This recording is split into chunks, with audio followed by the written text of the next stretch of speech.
Primeira epístola do apóstolo Paulo a Timóteo, capítulo 3, do verso 1 até o verso 7, assim diz o texto sagrado. Esta é uma palavra fiel. Se alguém deseja o episcopado, excelente obra deseja. Convém, pois, que o bispo seja irrepreensível, marido de uma mulher, vigilante, sóbrio, honesto, hospitaleiro, apto para ensinar, não dado ao vinho, não espancador, não cobiçoso de torpe ganância, mas moderado, não contencioso, não avarento, que governe bem a sua própria casa, tendo seus filhos em sujeição com toda modéstia. Porque se alguém não sabe governar a sua própria casa, terá cuidado da igreja de Deus? Não, neófito, para que, ensoberbecendo-se, não caia na condenação do diabo. Convém também que tenha bom testemunho dos que estão de fora, para que não caia em afronta e no laço do diabo. Ó Deus, damos graças por essa oportunidade que temos de ter acesso à tua bendita palavra. Damos graças pelo teu Espírito que nós habita, que abre o nosso entendimento para compreendermos as verdades aqui registradas.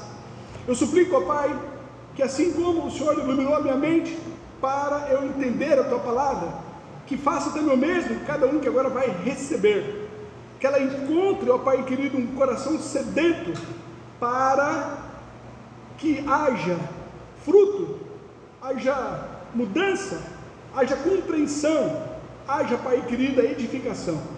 Abençoa cada um de nós e me usa como instrumento teu. Eu oro a ti em nome de Jesus, amém. Por sentar, irmãos.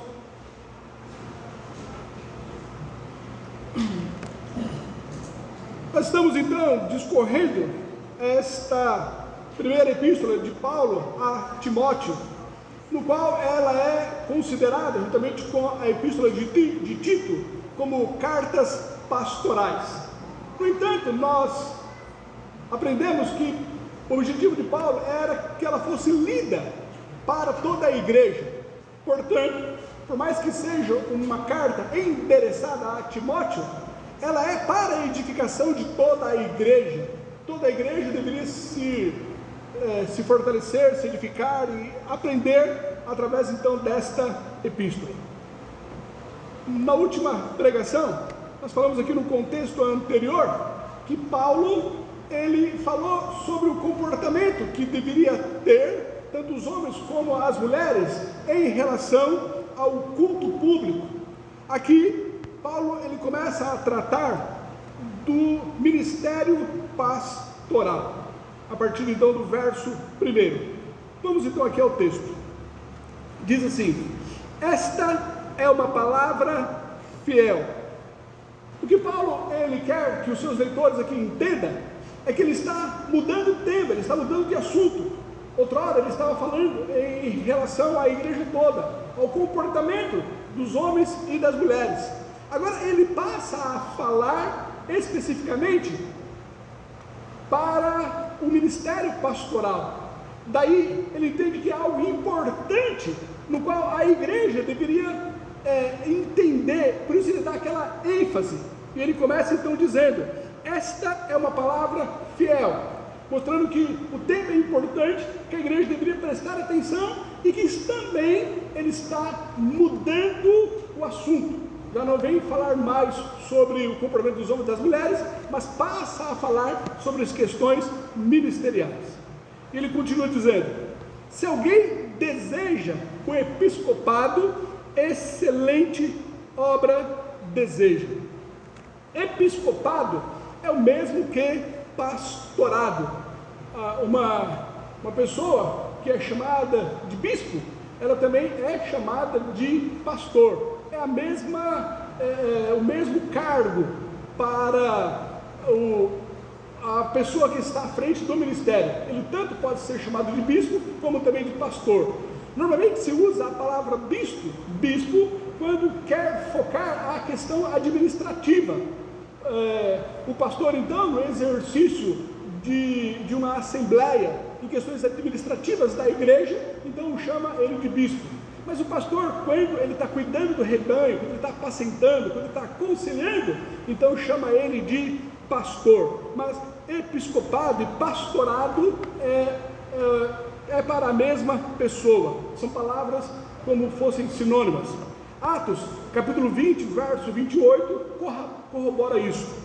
Atos 20, 28 diz: olhai, pois, por vós e por todo o rebanho, sobre o que o Espírito Santo vos constituiu bispos. Então ele chama lá aos líderes da igreja de bispos. Ele diz: para apacentardes, ou seja, os bispos, eles pastoreiam, eles apacentam a igreja de Deus, que ele resgatou com o seu próprio sangue. O pastorado, ele é um chamado, uma vocação, um ministério no qual ele é dado ao homem, à pessoa, pelo Espírito Santo. É o Espírito Santo quem vocaciona a pessoa para estar à frente, para estar liderando a igreja, pastoreando a igreja. E é o mesmo Espírito Santo quem capacita esta pessoa.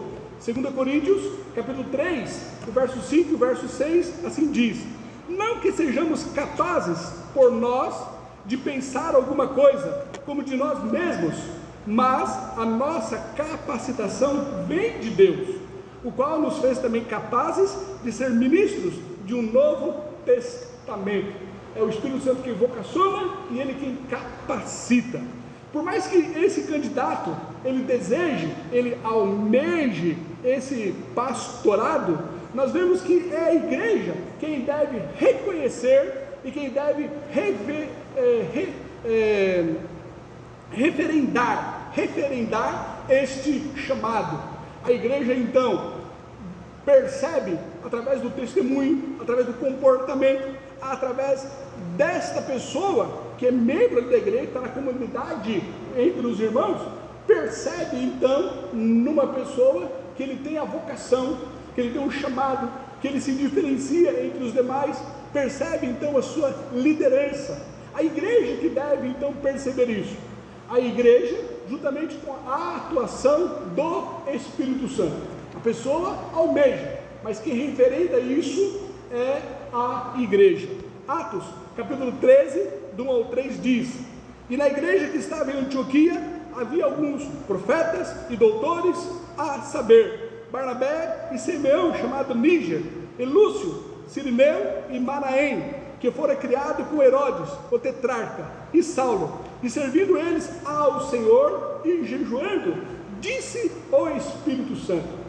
Então eles estavam ali e o Espírito Santo então atua: apartai-me a Barnabé e a Saulo para a obra que os tenho chamado. Então, jejuando e orando e pondo sobre ele as mãos, os despediram. O Espírito Santo, juntamente com a igreja, eles referendaram esse chamado, reconheceram então o pastorado, a liderança dessas pessoas que estavam no meio deles. Hernandes Dias Lopes, acerca desse texto, ele comenta: ninguém deve exercer a liderança sem ter convicção de que este é um chamado de Deus. Por outro lado, ninguém deve fazê-lo sem uma profunda aspiração. O aspirante ao pastorado deve então, após esta convicção interna e após a igreja corroborar esse chamado, mediante também a atuação do Espírito Santo, a igreja deve levar esse candidato ao pastorado para um concílio, onde ali ele é examinado. E Paulo então, a partir daqui do verso 2, ele mostra quais são as características que este candidato a pastor, que essa pessoa que se propõe querer exercer o episcopado, o pastorado, ele deve ter. A partir então do verso 2, nós vemos, ele diz: convém, pois, que o bispo seja irrepreensível. Quando ele fala que o bispo, ou o pastor, ele deve ser irrepreensível, isso não significa que ele seja imune ou isento de todo e qualquer pecado. Caso isso fosse, ninguém poderia estar qualificado para o cargo. Quando diz aqui que o bispo, convém, pois, que o bispo seja irrepreensível, significa que ele deve ter uma reputação irrepreensível, onde tem a ver com uma conduta que possa ser observado nele, tanto pelos familiares, como também pela sociedade, que ele é uma pessoa pura, que ele anda em consagração, que ele anda em santidade, que ele anda com Deus. É uma pessoa que tem um bom testemunho, tanto dentro dos seus familiares, dentro da sua família, como também diante da sociedade. Literalmente, se nós fôssemos traduzir aqui, seja irrepreensível, literalmente significa sem ter por onde pegar, sem ter por onde pegar, ou seja, não deve haver na vida desse candidato, da sua vida, nada que Satanás ou o incrédulo possa usar como motivo, como pretexto para atacar ao pastor, atacar a esse candidato. Literalmente, sem ter por onde pegar.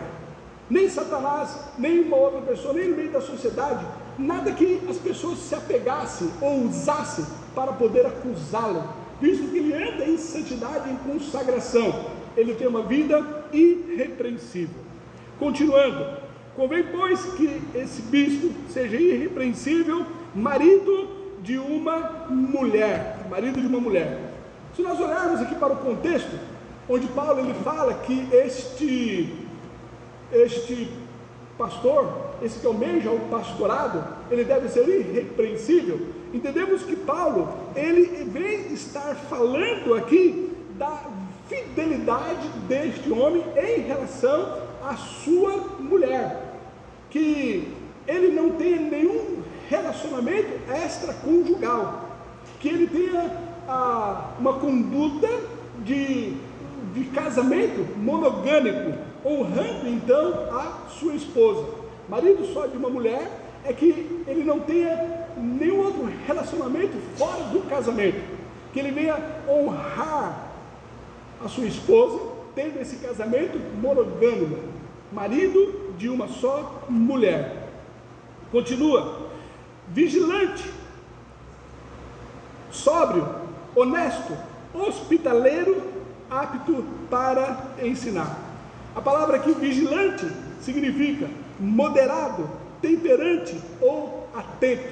Sóbrio, ter autocontrole, sensato e disciplinado.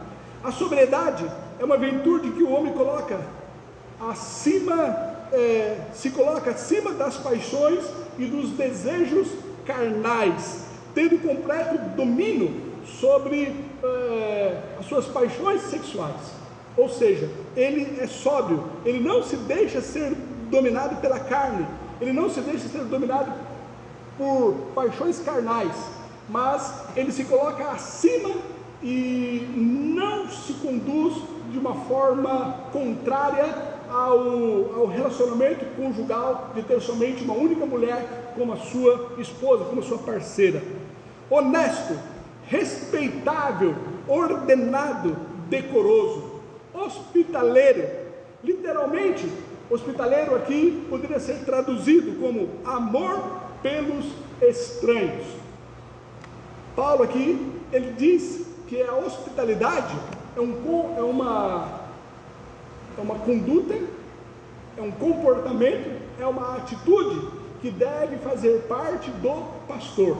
Não obstante ele falar direcionado aqui ao pastor, nós entendemos que a Bíblia num todo, ele mostra que a igreja toda, todos os membros, todos os cristãos devem ser hospitaleiros, devem abrir as portas para um amigo, uma pessoa necessitada, deve exercer a hospitalidade. Romanos, capítulo 12, verso 13 diz: comunicai com os santos nas suas necessidades, segui a hospitalidade. 1 Pedro 4, verso 9, sendo hospitaleiros uns para com os outros, sem murmurações. 3 João, verso 5, amado, procedes fielmente em tudo o que fazes para com os irmãos e para com os estranhos. E também Hebreus, capítulo 13, verso 2, não vos esqueçais da hospitalidade, porque por ela alguns, não o sabendo, hospedaram anjos. É bem verdade que na época no qual essa carta foi escrita, havia muitos missionários itinerantes, que eles viajavam de cidade em cidade, e eles precisavam então deste amor cristão para poder se hospedar então ali nas casas. As coisas em nossa cultura são bem diferentes daquela da época, então nós temos que ser atentos em relação a quem adentra a nossa casa, mas por outro lado não podemos fechar os nossos corações quanto a ser hospitaleiro. E depois ele termina: apto para ensinar. Nós vemos aqui das 15 características que Paulo ele fala que deve caracterizar o comportamento desse que almeja o episcopado. Das 15, somente uma fala em questões teológicas, doutrinárias, no que diz respeito ao ensino. Das 15 características, ele mostra o comportamento moral, ao caráter do pastor, e somente uma que reflete as questões teológicas. O candidato deve ser uma pessoa que saiba ensinar, um bom mestre.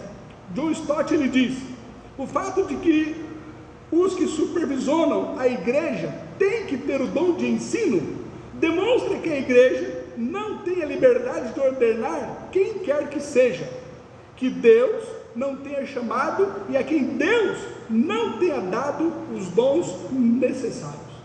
Por vezes nós olhamos para uma pessoa que almeja o episcopado, mas ele tem uma boa oratória, de repente ele sabe pregar bem, mas ele não tem as outras características. Talvez ele não seja um bom mestre, talvez ele não seja alguém que possa edificar a igreja. Então nós temos que ter critério. É isso que John Stott ele mostra: critério e para corroborar alguém ao pastorado. Esse que é o mesmo episcopado, ele deve ser apto para ensinar. Na carta interessada a Tito, que também era um pastor, Paulo discorre com mais ênfase a necessidade de usar a palavra de Deus para confrontar ali aos falsos mestres, aos falsos pastores, aqueles que estavam entrando ali na igreja, prejudicando-a através dos seus falsos ensinos. Tito capítulo 1, do 9 ao 14 diz: retendo firme a fiel palavra, que é conforme a doutrina, para que seja poderoso, tanto para admoestar com a sã doutrina, como para convencer os contradizentes. Porque há muitos desordenados, faladores, vãos e enganadores, principalmente os da circuncisão, aos quais convém tapar a boca, homens que transtornam casas inteiras, ensinando o que não convém, por torpe ganância. Um deles, seu próprio profeta, disse: os cretenses são sempre mentirosos, bestas ruins, ventres preguiçosos. Esse testemunho é verdadeiro, portanto, repreende-os severamente, para que sejam sãos na fé, não dando ouvidos a fábulas judaicas, nem aos mandamentos de homens que se desviam da verdade. Então, o que almeja o episcopado, o que almeja o pastorado, deve ser apto para ensinar, para até confrontar aqueles cães, os falsos pastores, os falsos mestres. Assim Jesus os chamou de cães, que eles queriam então confundir, entrar na igreja e deturpar a verdade inspirada pelo Espírito Santo. No verso 3, Paulo ele diz uma outra característica que deve fazer parte desse que almeja o episcopado. No verso 3, não dado ao vinho. Irmãos, eu gostaria que vocês prestassem realmente a atenção em relação a esse texto, em relação ao que a Bíblia nos diz sobre o uso do álcool, sobre a questão do vinho. A Bíblia é clara quanto ao prejuízo que o vinho ele causa à pessoa. Provérbios, capítulo 20, o verso 1 diz: o vinho é escarnecedor, a bebida forte, alvoroçadora, e todo aquele que neles errar, nunca será sábio. Por mais que o vinho ele seja nitidamente prejudicial ao que dele faz uso com excesso, a pessoa que começa a usar o vinho de uma forma descontrolada, por mais que ela não queira, chega uma hora que ela se vicia e se escraviza por causa do álcool. É o que diz Provérbios, capítulo 23, do verso 29 ao verso 35. Para quem são os ais? Para quem os pesares? Para quem as pelejas? Para quem as queixas? Para quem as feridas sem causa? E para quem os olhos vermelhos? Para os que se demoram perto do vinho, para os que andam buscando vinho misturado. Não olhes para o vinho quando se mostra vermelho, quando resplandece do copo e se escoa suavemente. No fim, picará como a cobra e como o basilisco morderá. Os teus olhos olharão para as mulheres estranhas e o teu coração falará perversidades. E serás como que se deita no meio do mar e como que jaz no topo do mastro. E dirás: espancaram-me e não me doeu, bateram-me e nem senti. Quando despertarei? E ele termina dizendo: aí então beberei outra vez. Depois de causar danos, depois de causar males, depois de destruir a pessoa, por fim, ela então volta a se embriagar. A pessoa então que faz uso do álcool, ela está propensa a se viciar. Nós temos várias advertências das Escrituras Sagradas para os líderes com respeito ao uso nocivo do álcool. Nós vemos que a Bíblia ela condena os sacerdotes a usarem, ela condena os reis a usarem o vinho, ela condena também os profetas para que não façam uso do vinho. Primeiro, os sacerdotes são proibidos de beber quando eles estão exercendo a sua função. Levítico, capítulo 10, do 9 ao 11: não bebereis vinho nem bebida forte, nem tu nem os teus filhos contigo, quando entrardes na tenda da congregação, para que não morrais. Estatuto perpétuo será isso entre vossas gerações, e para fazer diferença entre o santo e o profano, e entre o imundo e o limpo, e para ensinar aos filhos de Israel todos os estatutos que o Senhor lhes tem falado por meio de Moisés. Os reis e também os príncipes, eles também são exortados a não fazerem uso do vinho. Vemos aqui Provérbios 31, do 4 ao 5. Não é próprio dos reis, ó Lemuel, não é próprio dos reis beber vinho, nem dos príncipes o desejar bebida forte, para que bebendo se esqueçam da lei e pervertam o direito dos aflitos. Nós vemos que a Bíblia também condena os profetas a fazerem uso do vinho. Isaías, capítulo 28, do 7 ao 8 diz: mas também esses erram por causa do vinho, e com a bebida forte se desencaminham. Até o sacerdote e o profeta erram por causa da bebida forte. São absorvidos pelo vinho, desencaminham-se por causa da bebida forte, andam errados na visão e tropeçam no juízo, porque todas as suas mesas estão cheias de vômitos e imundícia, e não há lugar limpo. Nós somos exortados a nos distanciarmos dessas pessoas que se embriagam. A Bíblia nos exorta a evitarmos. Provérbios 23, do 19 ao 21. Ouve tu, filho meu, e sê sábio, e dirige no caminho o teu coração. Não esteja entre os beberrões de vinho, nem entre os comilões de carne, porque o beberrão e o comilão acabarão na pobreza, e a sonolência os faz vestir-se de trapas. A bebida, ela corrompe os bons princípios. Isaías capítulo 5, do 22 ao 23. Ai dos que são poderosos para beber vinho, e homens de poder para misturar bebida forte, dos que justificam ao ímpio por suborno, e aos justos negam a justiça. Se nós formos coerentes com as Escrituras Sagradas, nós vemos que ela não proíbe que nós venhamos beber vinho. Ela não proíbe, mas seria muito salutar, seria muito bom que nós evitássemos o álcool, evitássemos a bebida forte, caso a pessoa não tenha o controle. É importante que nós realmente nos distanciássemos da bebida forte. O verso 3 ele continua: não dado ao vinho, não espancador, não cobiçoso de torpe ganância, mas moderado e não contencioso. Essas qualidades, elas podem ser consideradas em conjunto, ou seja, não violento, mas sim amável e pacífico. Moderado, a pessoa que ela é moderada, nós vemos que foi uma das características que foi evidenciada na vida de Jesus. 2 Coríntios 10, verso 1 diz: além disto, eu, Paulo, vos rogo pela mansidão e benignidade de Cristo. Eu que, na verdade, quando presente entre vós, sou humilde, mas ausente, ousado para convosco. Mateus capítulo 11, verso 29. Tomai sobre vós o meu jugo e aprendei de mim, que sou manso e humilde de coração, e encontrareis descanso para as vossas almas.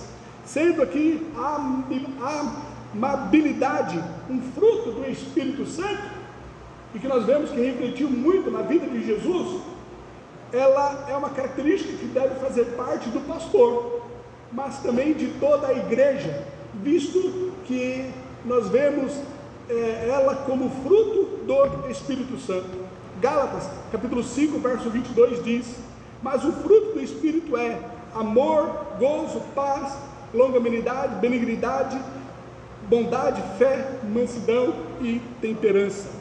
2 Timóteo 2, do 24 e 25 diz: e ao servo do Senhor não convém contender, mas sim ser manso para com todos, apto para ensinar, sofredor, instruindo com mansidão os que resistem, a ver se porventura Deus lhes dará arrependimento para conhecerem a verdade. Uma vez que essa característica ela se manifestou positiva, e ela foi então cultivada, foi manifesta, foi exercida então pela pessoa, as duas características negativas que são aqui correlatas nesse texto, elas são automaticamente desprezadas. Ou seja, quem é amável automaticamente não é espancador, quem é amável automaticamente não é avarento e também não é ganancioso. Então, quando nós nos demonstramos esse caráter moderado, amável, pacífico, automaticamente as questões negativas elas deixam de fazer parte da nossa vida. E terminando o verso 23, mais uma característica que deve fazer parte então do pastor: não avarento. O candidato ao pastorado, ele não pode ser alguém que seja apegado ao dinheiro, não deve ser avarento, ganancioso, não deve exercitar o pastorado por causa das questões de lucro, mas sim por uma vocação. 1 Timóteo 6, o verso 10 diz: porque o amor ao dinheiro é a raiz de toda espécie de males, e nessa cobiça alguns se desviaram da fé e se transpassaram a si mesmo com muitas dores. 1 Pedro 5,2: apacentai o rebanho de Deus que está entre vós, tendo cuidado dele, não por força, mas voluntariamente, nem por torpe ganância. Não faça por questões de ganância, de lucro, por causa da avareza do coração, mas de ânimo pronto. Continuando aqui, o verso 4: que governe bem a sua própria casa, tendo os seus filhos em sujeição com toda a modéstia. Há uma passagem paralela que nós encontramos em Tito, onde Paulo ele também mostra essa mesma verdade, mas com outras palavras. Ele acrescenta algo mais, quando ele então exorta a Tito quanto às características de um pastor. Tito capítulo 1, verso 6 diz: aquele que for irrepreensível, marido de uma mulher, que tenha filhos fiéis, que não possam ser acusados de dissolução, nem são desobedientes. Colocando então essa passagem de 1 Timóteo 3, o verso 4, e a de Tito 1, 6, nós podemos entender melhor o que Paulo ele quis falar. As duas palavras juntas podem ser escritas assim: que o pastor saiba dirigir bem a sua casa, mantendo os seus filhos sob seu controle, com toda dignidade, que eles sejam crentes e que não possam ser acusados de dissolução ou desobediência. O verso 5: porque se alguém não sabe governar a sua própria casa, terá cuidado da igreja de Deus? Paulo aqui ele faz uma analogia entre a família do pastor e a igreja, que é a igreja de Deus. A palavra aqui que foi traduzida por casa, e que também poderia ser traduzida por família, é a mesma palavra que nós encontramos no verso 15, né? Que também foi traduzida por casa. Olha o que diz aqui: mas se tardar, para que saibais como convém andar na casa de Deus, que é a igreja do Deus vivo, a coluna e firmeza da verdade. Assim, o pastor é chamado para exercer a liderança em duas famílias, ou em duas casas, a sua e a de Deus. A primeira é onde ele é treinado, e a segunda, onde ele pode exercer então e atuar como pastor, como líder dessa casa de Deus. O verso 6: não neófito, para que ensoberbecendo-se não caia na condenação do diabo. Não neófito aqui não pode ser recém-convertido. Aqui não está falando acerca da idade da pessoa, mas sim da sua maturidade espiritual, que ele não seja um recém-convertido. A princípio, os pastores eles eram chamados de anciões, porque normalmente quem era colocado no pastorado era alguém maduro na fé, alguém que já caminhou com o Senhor Jesus Cristo, alguém que não era um recém-convertido. Atos capítulo 14, o verso 23 diz: havendo-lhes por comum consentimento eleito anciões, ou seja, pastores, bispos, em cada igreja, orando com jejuns e com os reencomendaram ao Senhor em quem havia crido. 1 Pedro 5,5: semelhantemente vós, jovens, sede sujeitos aos anciões, ou seja, sujeitos ali aos pastores, aos bispos, aqueles que eram mais maduros na fé, não obstante a sua idade, mas mostrava que ele não era um novo convertido. O que Paulo ele quer mostrar aqui é que o pastor ele deve ser sólido na fé, firme nas suas doutrinas e experimentado na vida. É importante que esse que almeja o episcopado, que a igreja possa referendá-lo em virtude de ver nele uma maturidade espiritual, não uma questão da sua idade, mas sim a sua qualidade enquanto doutrina, enquanto a sua vivência, enquanto o seu comportamento cristão, que ele tem a característica onde mostra que ele é uma pessoa que vivencia o cristianismo de uma forma autêntica. E o verso 6, né? Não neófito, para que sorbeça não caia na condenação do diabo. Isso, não neófito, para que ensoberbecendo-se não caia na condenação do diabo. O maior perigo de se nomear um recém-convertido vem a ser então o orgulho, vem a ser a soberba, a arrogância, por ele então já ser uma pessoa nova na fé e já está assumindo então a liderança, ele pode se tornar orgulhoso. O juízo que recai sobre o diabo pelo seu orgulho recairá também sobre os presbíteros que forem orgulhosos. John Stott ele diz: a humildade é uma qualificação necessária para o pastorado, incluindo-se a humildade perante Deus numa vida de devoção pessoal, de fé e de obediência. O presbítero precisa ser alguém sólido na fé, alguém maduro, alguém convicto com as suas doutrinas, experimentado na vida. Por fim, o verso 7: convém também que tenha bom testemunho dos que estão de fora. O pastor ele vai exercer o seu ministério dentro da igreja, é com o seu rebanho, é com as suas ovelhas. A maior parte do tempo ele vai exercer o seu ministério junto com os membros. Não obstante a isso, ele é uma pessoa que também vive em sociedade, ele tem uma vivência fora da igreja, e fora da igreja ele também tem que ter um bom comportamento, ele tem que ser visto com os de fora de uma forma tal que não traga nenhum prejuízo para com a igreja.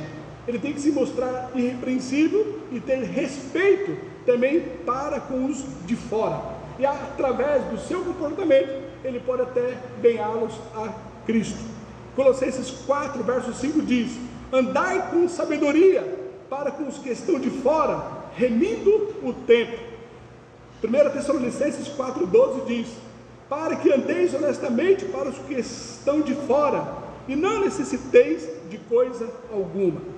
Finalizando então o verso 7: para que não caia em afronta e no laço do diabo. O objetivo do diabo é fazer com que as pessoas não creiam em Deus.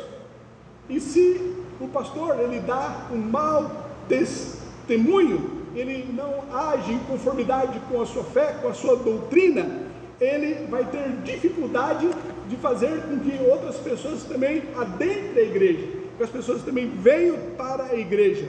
Então ele tem que agir de uma postura, tanto dentro como fora da igreja, de tal forma que as pessoas possam ver no seu comportamento alguém que lhe dá respeito, que dê honra e que deseja então fazer parte da igreja deste líder que almeja o episcopado.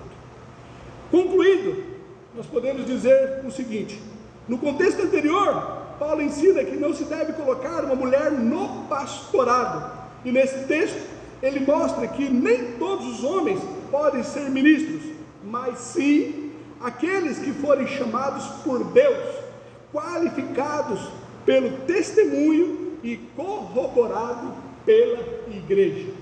A igreja então que referenda esse chamado, a igreja que percebe nessa pessoa que ele é um candidato, através então da atuação do Espírito Santo, e referenda esse candidato, no qual ele passa a alguns critérios, entre eles um concílio, e ele então é examinado se realmente ele poderia exercer o pastorado. É assim então que a palavra de Deus nos ensina. Vamos orar. Ó Deus, obrigado pelas verdades que o Senhor aqui nos ensinou, e que através dela nós possamos entender como devemos agir para com aquele que almeja o pastorado, almeja o episcopado. Que nós, enquanto igreja, venhamos acompanhá-lo e abençoá-lo mediante a atuação do Teu Espírito Santo. Ajuda-nos em nome de Jesus. Amém.